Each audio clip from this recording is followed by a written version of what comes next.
Hello friends, welcome to my channel. আজকে সন্ধ্যেবেলা আমি আর আমার মা বেরিয়ে পড়েছিলাম একটুখানি কেনাকাটা করতে। আর এই ভিডিওটা তোমরা সবাই হয়তো ভাবছো যে সোয়েটার পরে, এটা একটু কয়েকদিন আগেকার ভিডিও, তো আমার আপলোড করা হয়নি, এটা আমার ড্রাফটে পড়েছিল।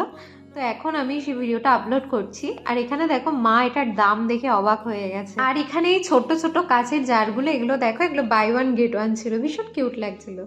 আর মেন হচ্ছে আমরা এই জিনিসটার জন্যই গিয়েছিলাম, মা বলছিল পিঠে বানাবে, তো এইটার জন্যই আমাদের যাওয়া মলে। আর এখানে আমি এই গ্লাস বটলগুলো দেখছিলাম, এগুলোও বেশ ভালো লাগছিল। এগুলো 80 টাকা, মানে 79 রুপিস করেছিল।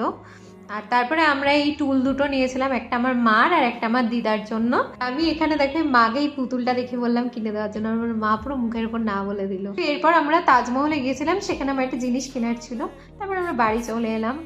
আর আজকের ভিডিও এইটুকুই। ভালো লাগলে অবশ্যই লাইক, কমেন্ট, শেয়ার করো, পাশে থেকো। Tata, bye bye.